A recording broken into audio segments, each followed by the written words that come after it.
اللهم صل على محمد وعلى آل محمد بسم الله الرحمن الرحيم نحمده ونصلي على رسوله الكريم আল্লাহর নামে আরম্ভ করছি যিনি পরম করুণাময় অতি দয়ালু অসংখ্য দুরুদ সালাত ও সালাম বর্ষিত হোক নূর নবী হুজুর পাক সাল্লাল্লাহু আলাইহি ওয়াসাল্লাম ও তার পবিত্র আহলে বাইত পরিবার আলাইহিস সালাম ও শুহাদায়ে কারবালাদের কদমে এবং মকবুল সাহাবায়ে কেরাম ও আউলিয়ায়ে কেরামদের প্রতি।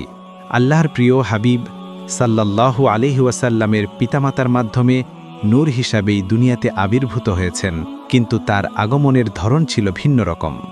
সাধারণ মায়েরা গর্ভকালীন ব্যথা অনুভব করে থাকেন এবং প্রসবকালীন সময়ে প্রচণ্ড কষ্ট ও যন্ত্রণা অনুভব করে থাকেন, কিন্তু বিবি আমেনা রাদিয়াল্লাহু আনহুমা গর্ভকালীন ও প্রসবকালীন সময়ে কোনো ওজন অথবা ব্যথা বেদনা কিছুই অনুভব করেননি।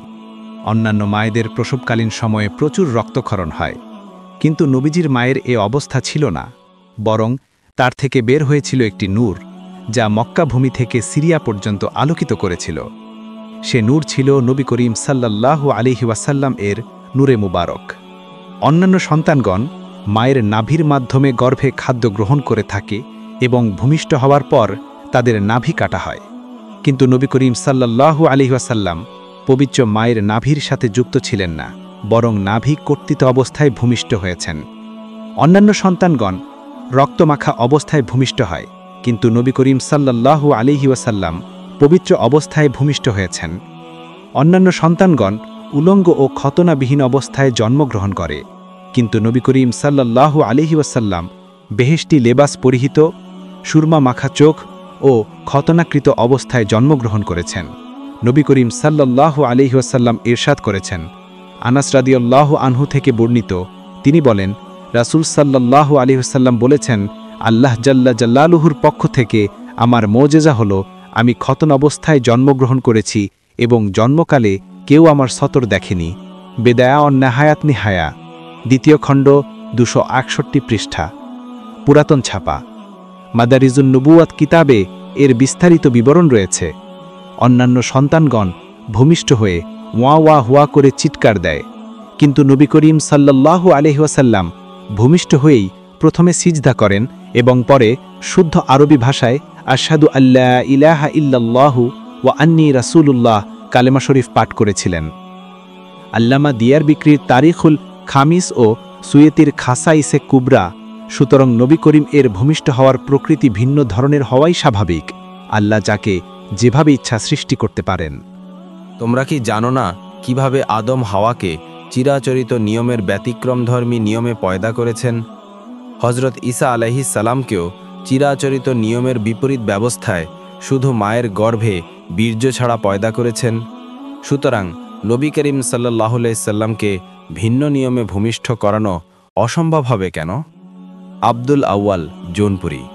পাঠকবৃন্দ, জৌনপুরের মাওলানা আব্দুল আউয়াল সাহেব নবী করিম সাল্লাল্লাহু আলাইহি সাল্লামকে আপাদমাক্তক নূর বলেছেন এবং মায়ের নাভির বামপার্শ্ব দিয়ে ভূমিষ্ঠ হওয়ার প্রমাণ দিয়েছেন। অথচ মাওলানা ফজলুল করিম তার নূরে মোহাম্মদী বইয়ে নবীকে মাটি বলে উল্লেখ করেছে। ঢাকার দারুস-সালামের আব্দুল কাহার তার ওসিয়ত নসিহত বইয়ে বলেছে, রাসূল পাক সাল্লাল্লাহু আলাইহি সাল্লাম পিতার নাপাকি মায়ের নাপাকির সাথে মিশে গর্ভে গিয়ে পুনরায় মায়ের নাপাক জায়গার ভেতর দিয়ে পৃথিবীতে আবির্ভূত হয়েছেন। নাউজুবিল্লাহ। তাদের এই অশালীন ও অসভ্য উক্তি কুফরি পর্যায়ভুক্ত। তাহকিরুল আম্বিয়ায়ে কুফরুন, ফয়েজুল বারি শারহে বুখারী।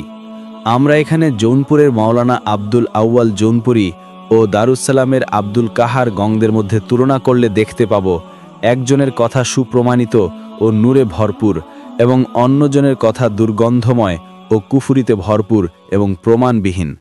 মাওলানা আব্দুল আউয়াল জৌনপুরী সাহেব ছিলেন বিজ্ঞ আলেম এবং কাহার হচ্ছে নিরেট জাহেল ও মূর্খ।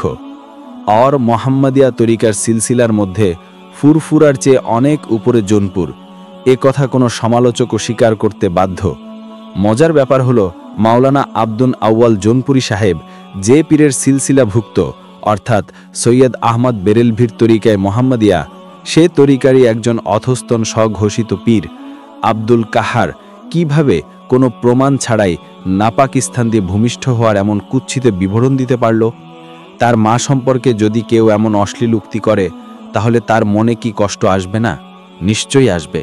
তাহলে নবী করিম সাল্লাল্লাহু আলাইহি সাল্লামের পিতামাতা সম্পর্কে আব্দুল কাহার যে মিথ্যা উক্তি করেছে তাতে কি নবীজি সাল্লাল্লাহু আলাইহি সাল্লামের হৃদয়ে আঘাত লাগেনি?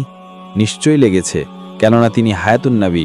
তিনি উম্মতের ভালো মন্দ সব কর্ম ও চিন্তার ধারণা সম্পর্কে সম্যক অবগত আছেন। হাদিসে পাকে এসেছে, অর্থ তোমাদের ভালো মন্দ সব আমলই আমার নজরে আনা হয়। সুতরাং নবী করিম সাল্লাল্লাহু আলাইহি ওয়াসাল্লাম এর ব্যতিক্রম ধর্মে বিলাদত শরীফ সম্পর্কে কোনো ইমানদারের মনে আর সন্দেহ থাকতে পারে না। কিতাবে প্রমাণ পাওয়া গেলে মানতে অসুবিধা কোথায়? আসলে এক ধরনের জ্ঞানপাপীরা সবসময় নবী করিম সাল্লাল্লাহু আলাইহি ওয়াসাল্লামকে সাধারণ মানুষের সাথে তুলনা করতে আনন্দবোধ করে, যেমন আনন্দবোধ করত মক্কার কাফিরগণ। তারা বলতো, মুহাম্মদ সাল্লাল্লাহু আলাইহি ওয়াসাল্লাম তো আমাদের মতোই একজন মানুষ। নাউজুবিল্লাহ, এ ধরনের উক্তি কাফেররাই করে, কোনো মোমেন করতে পারে না। নবীজি বিনয়মূলক বলতে পারেন, আমি তোমাদের ন্যায় একজন মানুষ, কিন্তু উম্মত একথা বলতে পারবে না যে তিনি আমাদের মতোই একজন মানুষ। সার কথা হলো, সাধারণ সন্তানগণের ভূমিষ্ঠ হওয়ার ধরন এক রকমের, অন্যান্য নবীগণ আলাইহিমুসসালাম এর ভূমিষ্ঠ হওয়ার ধরন আরেক রকমের, এবং আমাদের নবী করিম সাল্লাল্লাহু আলাইহি ওয়াসাল্লামের ভূমিষ্ঠ হওয়ার ধরন অন্যান্য নবীগণ থেকেও ভিন্ন। সাধারণ ডাক্তারগণ বর্তমানকালে নরমাল ও সিজারিয়ান এ দুই পদ্ধতিতেই সন্তান ভূমিষ্ঠ করাতে সক্ষম। সৃষ্টিকর্তার কুদরত কি এতই অক্ষম হয়ে গেল?